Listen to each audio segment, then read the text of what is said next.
আপনারা জানেন সিআরপিসির জন্মটা হয়েছে আমরা বাঙালি জাতির অত্যাচার ওইটাকে মোকাবেলা করার জন্য বেসিক্যালি আর মাইনরিটিস শব্দটা ছিল লিঙ্গুইস্টিক এবং রিলিজিয়াস মাইনরিটিস। এইটা ছিল আমাদের পূর্ববর্তী যারা ছিলেন গুলাম সাহেব, তারাপদ ভট্টাচার্য, কালীপদ সেন ছিলেন। তাদের সেটাই উদ্দেশ্য ছিল যে রিলিজিয়াস এবং লিঙ্গুইস্টিক মাইনরিটিস, বেসিক্যালি বাঙালি স্পিকিং। বাঙালি স্পিকিং যেখানে হ্যারাসমেন্ট হবে, আসামে না, মাইনরিটিস হিসাবে আমরা যেখানেই মাইনরিটিরা বিপন্ন হবে, অত্যাচারিত হবে, আমরা আওয়াজ উঠানো, আমরা এটাকে চেষ্টা করি। ওইটাই ছিল আমাদের পূর্ববর্তী নেতৃবৃন্দের উদ্দেশ্য এবং এইটাকে আমরা বর্তমানে আমাদের তপোদীপ ভট্টাচার্য সাহেব উনি নেতৃত্ব দিয়ে যাচ্ছেন, সেই মন্ত্রণা নিয়ে আমরা চলছি। যেখানেই বাঙালি, যেখানেই মাইনরিটি বিপন্ন হবে, যে কোনো ধর্মাবলম্বী মানুষ হবে, মাইনরিটি বিপন্ন যেখানেই হবে, সংবিধান মতো, আইন মতো, রুল অফ লকে এস্টাবলিশ করার জন্য তাদের সুরক্ষা দেওয়া।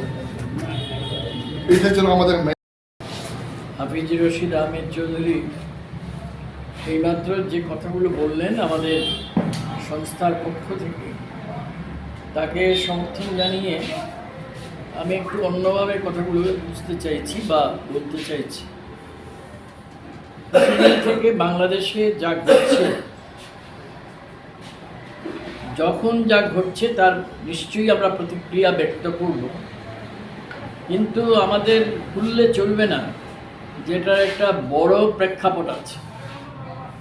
আজকাল ইংরেজিতে যাকে জিওপলিটিক্স বলে, অর্থাৎ ভূ রাজনীতি, যে ভূ রাজনীতির মধ্যে ভারতীয় উপমহাদেশ সাধারণভাবে এবং আলাদাভাবে কিছু কিছু অঞ্চলের একটা বিশেষ গুরুত্ব আছে। সেই গুরুত্ব কিভাবে আছে এটা বিস্তারিত বলার এখানে অবকাশ নেই। আমাদের শুধু মনে রাখতে হবে যে বাংলাদেশের বর্তমান যিনি তত্ত্বাবধায়ক সরকারের প্রধান, যিনি আচরণ করেন বালখিল্যের মতো, যদিও শোনা যায় তিনি যদিও এটা নিয়েও অনেক তর্ক আছে, অনেক বিশ্লেষণ আছে, উনি নোবেল পুরস্কার পেয়েছেন, কিন্তু তার আচরণের মধ্যে আমরা যে জিনিসটা দেখতে পাই তা এক কথায় অত্যন্ত দায়িত্ব জ্ঞানহীন, এবং যিনি কোনো একটি ভিন্ন রাষ্ট্রের তত্ত্বাবধায়ক হোক, যাই হোক, এই মুহূর্তে প্রধান, তার সম্পর্কে অশিষ্ট বিশেষণ আমি প্রয়োগ করতে চাই না, কিন্তু তা সত্ত্বেও তিনি তার নিজের কাজের মধ্য দিয়ে প্রমাণ করছেন যে আসলে তিনি কাদের প্রতিনিধি। ভুললে চলবে না যে ভূ রাজনীতির কথা আমি বলেছি, ভারতীয় উপমহাদেশে মার্কিন যুক্তরাষ্ট্র যেটা গোটা পৃথিবীকে গিলে খেতে চাইছে, এই আধিপত্যবাদী যে নীতি অনেক দিন থেকে তারা চক্রান্ত করে এই জায়গায় নিয়েছে। আজকে ভুললে চলবে না 2024 সালের 5 আগস্টে যে ঘটনাটা ঘটল, যে ঘটনার মধ্য দিয়ে সাধন বলেছে শেখ হাসিনা সরকার জীবন্ত পুড়িয়ে হত্যা করা হলো, একজন সাংবাদিককে গুলি করে হত্যা করা হলো, সেখানকার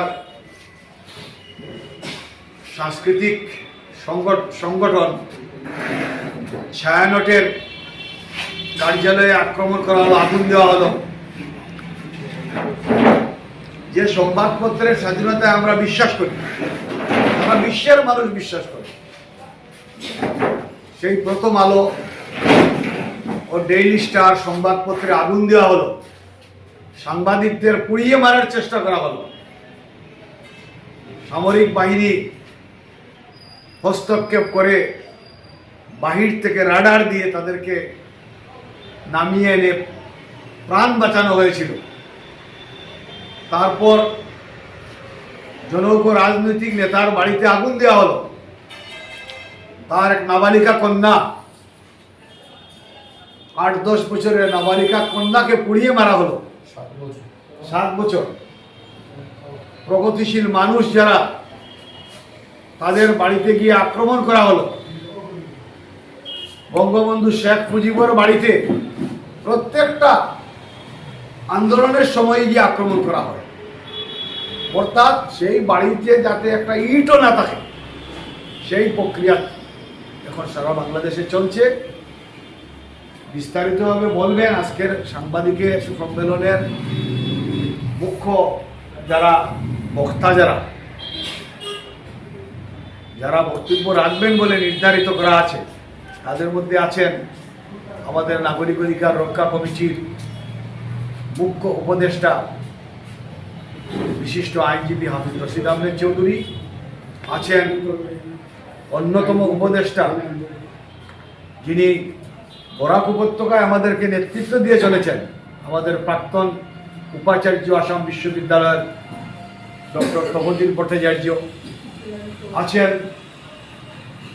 আতাউর রহমান মাজার ভুঁইয়া যিনি দুইবারের প্রাক্তন বিধায়ক তথা আমাদের এই নাগরিক অধিকার রক্ষা কমিটি আসামের কেন্দ্রীয় কমিটির তিনি কার্যকরী সভাপতি, আছেন কিশোর ভট্টাচার্য কেন্দ্রীয় কমিটির সাধারণ সম্পাদক, সমীরণ চৌধুরী, আবদুল্লাহ লস্কর সহ অন্যান্য অনেক কর্মকর্তারা এখানে আছেন আমাদের। এখন আমি প্রথমেই অনুরোধ করব